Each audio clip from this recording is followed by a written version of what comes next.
Online education કે પછી distance learning આ એવા શબ્દો છે જેના વિશે અમુક લોકોને તો આજથી થોડા સમય પૂર્વે કંઈ માહિતી જ નહોતી કે તેમણે ક્યારેય કદાચ સાંભળ્યા પણ નહીં હોય. પરંતુ એક દોર એવો આવ્યો જેણે આપણને સૌને સમજાવી પણ દીધું અને એમાંથી પસાર પણ કરી દીધા. અચાનક શાળામાં જવાનું બંધ થઈ જવાથી એક દુઃખનો અનુભવ થયો દરેક બાળકને, અથવા તો પછી દરેક કોલેજમાં ભણતા વિદ્યાર્થીને. અને પછી ઓનલાઈન એજ્યુકેશનની ગોઠવણ ઊભી કરવામાં આવી તાબડતોબ.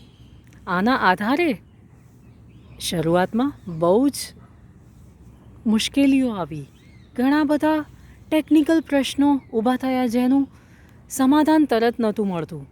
ટીચરો પણ પરેશાન અને વિદ્યાર્થીઓ પણ કંઈક હદ સુધી એની ઉપેક્ષા કરતા રહ્યા. પરંતુ એક સમય એવો આવ્યો જ્યારે બધું થાળે પડી ગયું અને જોતજોતામાં 1.5 કે 2 વર્ષ નીકળી ગયા. શું આપ્યું આ ઓનલાઈન એજ્યુકેશનના સમયે આપણને? શું આપણે ભણતરમાં એટલું બધું આગળ આવ્યા જેટલું પહેલાં આવતા હતા? કદાચ નહીં. કેમ કે એ જે મજા હતી અથવા તો એ જે ધગશ હતી જે સામસામે ક્લાસમાં મિત્રો સાથે અને ટીચરની સામે બેસીને ભણવામાં આવતી, એ ઓનલાઈનમાં આવી જ નહીં. અને ભણવાની સાથે સાથે બીજી જે મટલગસ્તી આપણે કરતા હતા, ધીંગા મસ્તી કરતા હતા, એનો પણ આપણને બહુ વસવસો રહી ગયો. હા, ભણવા માટે ભણી જરૂર લીધું અને એ ધોરણોમાંથી પાસ પણ થઈ ગયા, પરંતુ એની જે ગુણવત્તા હતી એ પહેલાં જેવી રહી જ નહીં. એણે આપણને કેટલું બધું જતું કરતાં શીખવાડી દીધું. ભણવાના નામે કેટલું એવું હશે જે આપણે છૂટી ગયું, અથવા તો એમાં આપણે ક્યાંક ને ક્યાંક ખામી અનુભવવા માંડ્યા.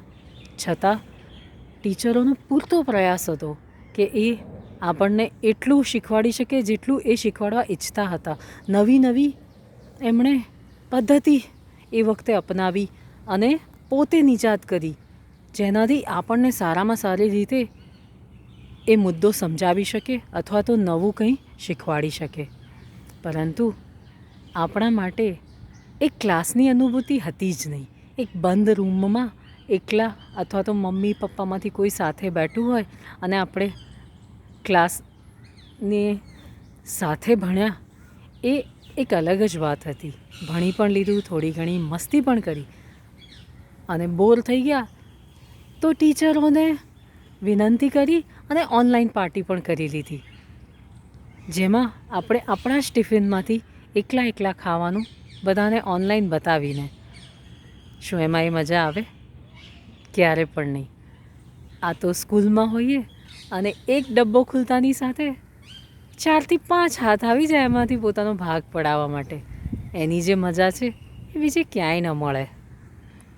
અને ટીચરને પણ આપણી સામે જોઈએ અને એમની પાસેથી જે ગ્રહણ કરીએ એ કંઈ અલગ સ્તરનું જ શિક્ષણ હોય.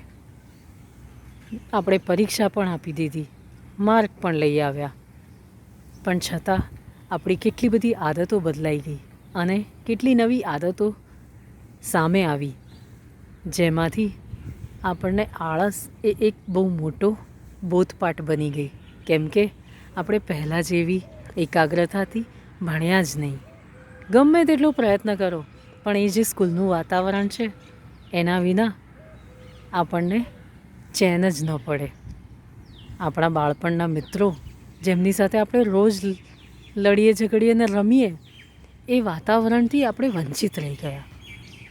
હા, સારી વાત એ હતી કે ઘરના લોકો સાથે વધુ સમય આપી શક્યા. ઘરમાં શું ચાલે છે, ઘર કઈ રીતે આગળ વધે છે, એ આપણે બહુ સારી રીતે નિહાળી શક્યા અને એનો ભાગ બની શક્યા.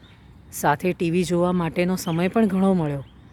પણ એ જે વાત છે જે સ્કૂલમાં છે કે કોલેજમાં છે કે તે સમયે પહોંચવામાં છે, તૈયાર થઈને જવામાં છે, એ આપણને વંચિત કરાવી ગયો એ કાળ દરમિયાન.